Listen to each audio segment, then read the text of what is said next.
Okay, Professor Hockey, it's good to be with you. I don't feel like I can start this video unless you say the magic words. Say the magic words. Class is now in session. I am Professor Hockey, and today we'll be discussing the Sharks season with Brodie Brazil. Hey, I appreciate that. Wow, shout out to you for throwing me in there. All right, so Sure. looking back at this San Jose Sharks season, if you want to start somewhere, if you have a main takeaway, like what is the starting point for you of where you start to put things together?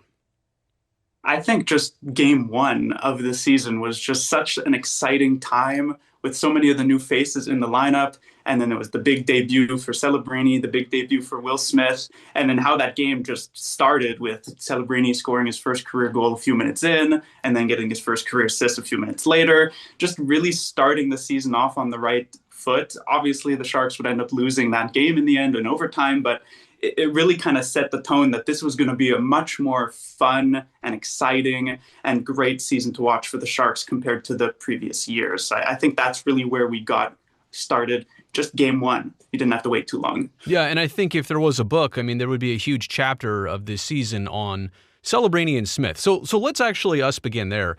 I feel like the best way to describe it is that we saw everything we needed to see in those two. Now, we'll talk about some other players in just a second, but as for those two, we saw enough, right, to know and understand who they are, where they're at, and most likely where they're going.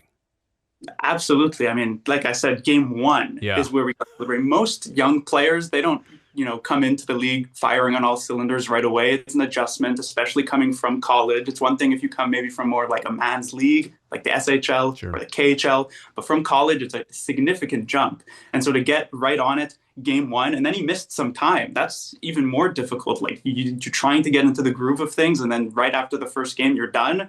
But even after missing 12, he comes in. It doesn't look like he missed a beat. He gets right back. And by the end of the season, he was the Sharks' best player. And then when it comes to Will Smith, he had more of the kind of adjustment that you would expect, a bit of a slow start, October, November, maybe not doing as well as he would have hoped for. But once you got to that latter half of the season, the midway point of January, he was also one of the best players on the Sharks, perhaps only second to Celebrini. And it was just incredible to see the progress that he had made from game one to game 82, just to be able to make those mid-season adjustments. Usually you have to wait till like an off season where you could truly kind of hone in onto the things that you need in your game to get better. But to be able to do that during the real kind of grind of an every other day being in action, that just kind of shows the type of player that Will Smith is. And you look at that final sample size. A lot of people will get excited. Oh, my rookie got 8 points in 5 games. Ooh, look at that. But it's a small sample size. But Will Smith did it over like a 35 game point. That is not just a flash in the pan. That's like a new kind of pattern for what we can expect from Will Smith going forward. So I think there's like no way to be disappointed about how either of these two players did in their rookie seasons. On the last place team, it's about as well as you could possibly hope for. Yeah, Celebrini had consistency, to your point, minus the injury early in the year, and the ascent of Will Smith was great, right? It was a just fine start, but how he finished and basically the calendar year of 2025 was great for him. Okay, but and I don't mean to say everybody else, because that's not the way I truly look at it, but outside of Smith and Celebrini, I think we also saw a lot of progress and a lot of early ideas on a player like Colin Graf, Shakir Mukhamadullin, Luca Cagnoni, Ethan Cardwell, Yaroslav Askarov. I'm equally excited about that whole second layer, if that's what we're going to call them. Oh, absolutely. I mean, just to see, because those are the two big names that steal the show, right? First overall pick, fourth overall pick. Really exciting, but you can't just build a new franchise rebuilding team off of those type of talents, because realistically you're only going to get one per year. Right. And unless you're right at the bottom of the standings for 10 years straight, you're going to have some other guys step in. And so to have a Colin Graf at the halfway mark of the year come up in that call-up wasn't amazing immediately, but the second call-up, now suddenly he was showcasing what he could bring to the team, which is just a kind of reliability.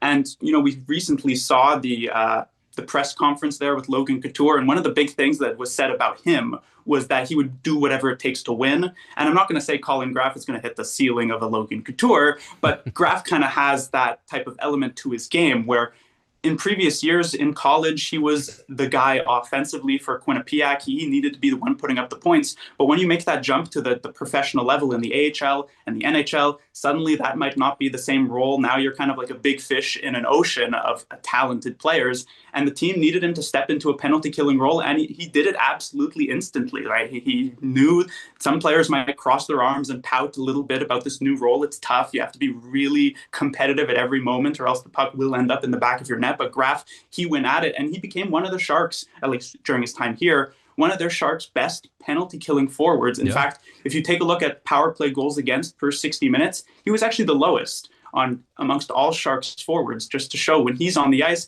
the other team wasn't scoring too much. So Graf really made huge strides this year. Mukhamadullin is a defenseman who I'm really high on at this point. I didn't actually have extreme expectations about him coming into this season. I knew he'd probably get some games here, maybe be like sort of full time.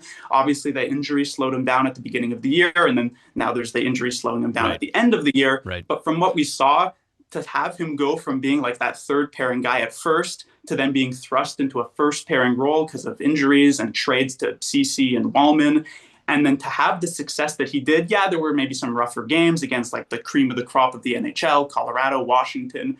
But just watching him play, the calmness that he has on the ice, there's like no panic in his game. He feels very in control. He's not overthinking. He's playing by instinct, which is rare to see in a young defenseman. So he was someone who I think many people thought, yeah, he'll probably be like maybe a second pairing defenseman. I think he has that ability easily, and maybe even the chance of getting into that top pair, not necessarily a number one guy. I don't know if the offense is there, but he could be someone who eats 23, 24 minutes in the future. And then, you talked about Askarov. Showed some good games this year. Cagnoni, obviously these are smaller sample size, 5, 6, 10 games or whatever, so we don't get as much of a view, but there's a lot of really good talent who showcased some ability this season and will look to into the future. To your point, I think we only got small sample sizes strategically on a few of those guys, just to give them a taste, see where they're at.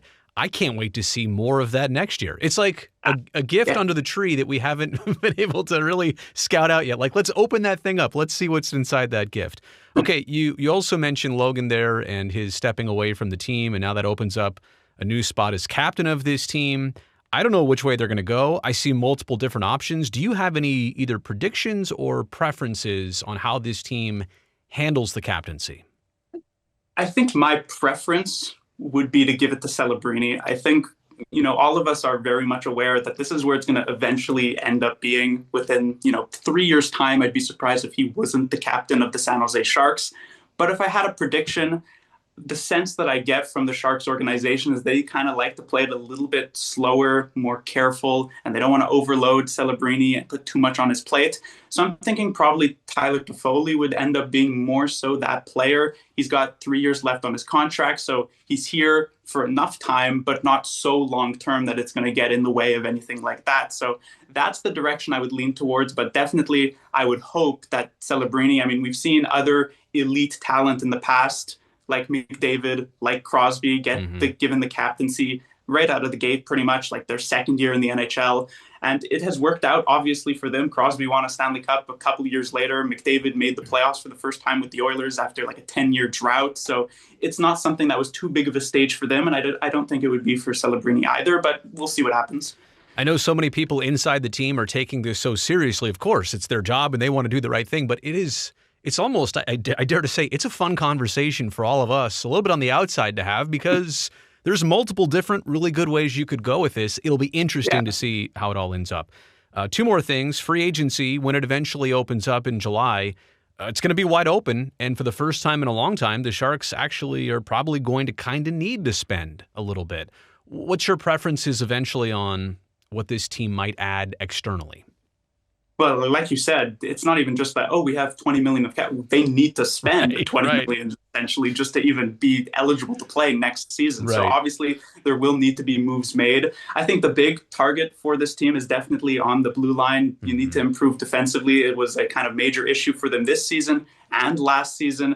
And while there were moves made last year with CC and Wallman, there obviously needs to be another big step forward. So I imagine looking at targeting a few different players. Neil Pionk out of Winnipeg was someone who I was maybe looking at, but he just recently re-signed with the Jets. I think an interesting target could also be Dante Fabro out of Columbus. He was actually on waivers this season, and the Sharks had a chance to pick him up before Columbus, if I'm not mistaken, but they passed on him there. But he seems to fit more so into the Mike Grier mold because we have seen Grier be somewhat hesitant to give out long-term deals already. 2 years to Wenberg, 4 years to Tyler Toffoli. Mm-hmm. And even in his exit interview, he mentioned that, while he's willing to do it, he's not exactly excited to be given someone 7 to 8 years. And that's the type of contract that you would have to hand to someone like Aaron Ekblad out of Florida if you wanted to entice him to come to San Jose. But Dante Fabro doesn't quite have the track record of some other defensemen, so teams might be more hesitant to have to commit super long-term to him. And he's looked really good in Columbus since being picked up off of waivers. Obviously he plays with Verwinski, who is like one of the best defensemen in the league, so that obviously helps out. But he's someone who I think the Sharks could approach and say, hey, we'll give you, let's say, a 2-year deal, a chance to prove yourself. He's only 27, so he'll be 29 at the end of that, can still get a long-term deal. And then you kind of overpay him for the 2 years. The Sharks certainly have the cap space to do so. $5-6 million. He's a right-handed defenseman, fits in well. The Sharks can give him a ton of minutes playing in a second pairing, maybe even a first pairing role. So that's someone definitely to target. And then maybe on like the forward side, you could look at a Sam Bennett out of Florida who could give you a little bit of a physical element, be maybe a second line center if maybe Will Smith doesn't work out in that role this year. I know they want to get him back into that position. Or if you really have faith that Smith can be that second line center, you can look at more a winger guy like Nikolai Ehlers out of Winnipeg. He has put up some solid points with the Jets, despite not getting huge minutes. I think he's like at around 16 minutes per game for the last few seasons. You can offer him the ability to play up 18, 19 minutes a game, an opportunity he hasn't had before. And again, you can kind of overpay these players a little bit, even though Ehlers would have to take a bit more of a long-term contract. So there's a lot of different options here for the Sharks. And then we didn't even explore the trade market as well. Right. I think Grier has been working the phones, I imagine, for the last few months really to try and pursue a young defenseman in the range of like a 22 to 25 years old, someone who's probably already played a year, maybe a couple of years. I know there were conversations about Brant Clark out of Los Angeles. He's a defenseman I really, really like, right-handed guy, offensive guy who could be like a power play quarterback. I don't know how willing the Kings will be to trade with a longtime rival like the Sharks, right. But you never know. So there are definitely some avenues here. There's a lot of money to play with, and we have to expect that something will happen or a few moves will happen because the Sharks literally can't stand pat at this point. So that brings me to the last point here. I get a sense of general excitement among everybody who follows, covers, watches this team. Like, yeah, this year is over. That's good. It was 32nd place. You'll have another great draft pick, but it's about next year now. And I feel like for the first time in a couple years, there's actually some tangible pressure to be better next year. It's not just you can look better and feel better. I think there is a little bit of tangible pressure to win games next year and make that jump. Yeah, coming into this season, there was sort of an expectation that the Sharks would be better and try to be more competitive.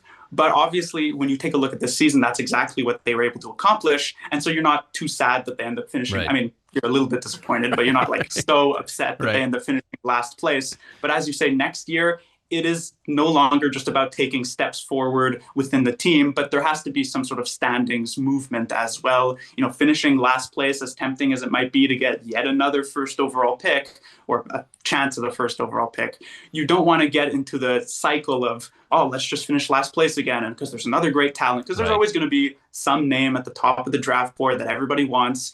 Sometime you have to make that progress forward. You got to get going. And for the Sharks, you don't want to have these young guys who are coming into the league, having played now a year, maybe a couple years in the case of Eklund. He's been here for both of those really tough last place seasons. Yeah. He's on the final year of his ELC. You don't want to give him another just last place year and say like, yeah, this is what the Sharks are going to be. So there do need to be those steps forward. I think with the amount of cap space that the Sharks do have, it's going to be hard to not end up taking a step forward if the correct moves do end up getting made. Right. This was a team that was on the brink, right? Remember, they lost, 41 goal games this season. Half of those turned the other way. Now suddenly you're like a 70-point team, and you're looking more like at least the third, fourth last range. So for the Sharks, you want to get to a point where you're playing more meaningful games. That's also key. It doesn't have to be playoffs. It doesn't have to be like fighting for a wild card spot within the last couple games of April, like a Calgary. But you want to be in a situation in March where, hey, if we go 10 wins out of 15 games, we can actually make it to the playoffs. So that's really the goal here for the Sharks. I don't think a last place thing would be another acceptable end like it was this season. Hey, how's the YouTube channel going? It's going well, actually. Yeah. No, I mean, I follow it. Into last few videos. Yeah. Well, you'll stay busy with it this summer. Obviously, we've got a draft lottery, a draft, development camp. So you'll be making Sharks videos all summer long, right? Yeah. Every 3 days or so, I'll have something out. All right. Hey, Professor Hockey, great to talk to you again. We'll do it down the road sometime soon. I appreciate you. Thank you. I appreciate you too. I love the videos you post as well. Thank you.